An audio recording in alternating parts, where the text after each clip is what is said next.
کے اوپر لوگ کسی سے جوتے مانگ کے لے کے جایا کرتے تھے، یار تیرے جوتے اچھے ہیں، میں نے شادی پہ جانا ہے۔ امیر بھی ایسا کرتے تھے، غریب بھی ایسا کرتے تھے۔ میرا ایک دوست مذاق سے کہتا ہے پہلے جب کسی سے پوچھتے ہوتے تھے کیا حال ہے، وہ کہتا تھا شکر ہے، آج پوچھتے تو کہتا ہے شوگر ہے۔ تو بالکل حالات بدل گئے اور ناشکری پیدا ہو گئی ہے، برکت اٹھ گئی ہے، اللہ کی ناراضگی ہو گئی ہے۔ یہ ناراضگی کیسے ہوتی ہے؟ جب ہم اس کے حکموں کو توڑتے ہیں تو پھر وہ ہماری پرواہ کرنا چھوڑ دیتا ہے۔ پھر صحرا میں پڑے ہوئے خشک پتے کی طرح ہوائیں چاہے ادھر اڑائیں چاہے ادھر اڑائیں، اللہ کو کوئی غرض نہیں ہوتی، وہ جدھر مزید دھکے کھاتا پھرے، اور اگر کوئی اس کا ہو جائے پھر وہ اللہ کے ذمے ہوتا ہے، اللہ پھر اس کی حفاظت کرتا ہے۔ کوئی میلی آنکھ سے دیکھ کے جائے گا کہ کسی میں ہمت کیسے ہو۔ حضرت سفینہ رضی اللہ تعالیٰ عنہ جنگل میں بھٹک گئے تو انسانی بھوک سونگ کے شیر جب حملہ آور ہونے کے لیے قریب آیا تو حضرت سفینہ رک گئے اور شیر کی آنکھوں میں آنکھیں ڈال کے کہا، اور جنگل کے بادشاہ جانتا نہیں میں کون ہوں، میں رسول اللہ کا نوکر ہوں۔ اللہ اکبر۔ صاحب مشکات لکھتے ہیں کہ اس شیر نے دم ہلانا شروع کر، وہ زبان حال سے کہہ رہا تھا تو رسول اللہ کا نوکر ہے تو پھر میں تیرا نوکر ہوں۔ اللہ اکبر۔ تو ہم جب ان کے نہ رہے تو پھر زمانہ ہمارا نہ رہا، تو یہ نتیجہ ہے گناہوں کا۔ اللہ اکبر۔ تو ہم اپنے کاروبار کو جب صاف ستھرا رکھیں گے، پاکیزہ رکھیں گے تو طمانینت ملے گی، سکون ملے گا، قرار ملے گا۔ اللہ کے محبوب علیہ السلام کے ایک صحابی گھوڑا فروخت کر رہے ہیں تو ایک صحابی اور آئے تو انہوں نے کہا کہ یہ گھوڑا بیچتے ہو؟ کہا ہاں بیچتا ہوں۔ کتنے کا؟ کہا 500 درہم کا۔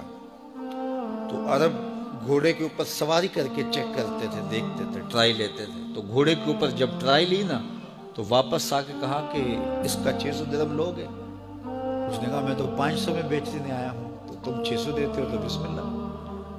تو پھر وہ کہنے لگے اچھا 700 لوگے؟ انہوں نے کہا کہ مجھے اور کیا چاہیے؟ تو کہا نہیں یہ گھوڑا تمہارا تو 800 کا ہے۔ وہ کہنے لگے ہاں میرا گھوڑا 800 کا ہے۔ تو کہا پھر 500 کا کیوں بیچ رہے ہو؟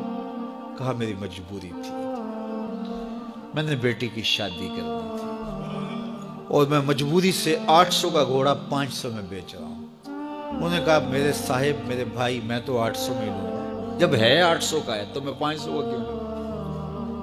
انہوں نے کہا بسم اللہ۔ انہوں نے 800 روپے پیش کی اور گھوڑا لے لیا۔ تو کہا کہ میری تو مجبوری تھی کہ میں نے بیٹی کی شادی کرنی تھی اور میں اس لیے گھوڑا 300 سستا بیچ رہا تھا، اور تم نے 800 کا لیا جب تمہیں 500 کا مل رہا تھا۔ کہا میری بھی مجبوری تھی۔ کہا تمہاری کیا مجبوری تھی؟ کہا میرے رسول کا فرمان میری مجبوری تھی۔ کہا کیا رسول اللہ کا فرمان ہے؟ کہا ہمارے رسول نے ہمیں سودا خریدنے کا حکم دیا ہے، کسی کی مجبوری خریدنے کا حکم نہیں دیا۔ آج تو کہتے ہیں جناب یہ 5 کروڑ کی پراپرٹی ہے، وہ تو مجبور ہے بیچارہ اس لیے 3 کروڑ کی بیچ رہا ہے۔ ہم کہتے ہیں بس ہاتھوں ہاتھ اٹھا لے۔ یار اگر کوئی بندہ اپنا گھر بیچ رہا ہے اس لیے کہ وہ مجبور ہے اور وہ 1 کروڑ روپے کا ہے تو ہم اس کو 50 کا کیوں خرید رہے ہیں؟ جب ہے 1 کروڑ کا، 1 کروڑ کا خریدے۔ اور جو ساری زندگی لوگوں کی مجبوریاں خریدتے ہیں، فلاں پراپرٹی فلاں کی مجبوری سے خریدی، فلاں پراپرٹی فلاں کی مجبوری سے خریدی، کچھ لوگ اس طاق میں رہتے ہیں کوئی مجبور ہو تو اس سے خریدے۔ اللہ اکبر۔ پھر ایک وقت آتا ہے کہ یہ مجبور ہوتا ہے اور اس کی پراپرٹی کوڑیوں کے بل بک رہی ہوتی ہے۔ ہم نے اپنی آنکھوں سے ایسے مناظر دیکھے ہیں۔ تو کسی کی مجبوری نہ خریدیں، سودا خریدیں۔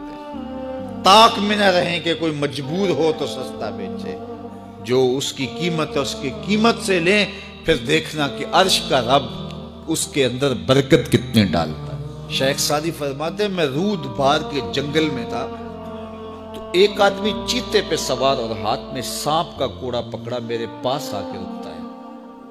تو سانپ کا کوڑا ہاتھ میں اور چیتے پہ سوار، تو میں ڈر گیا۔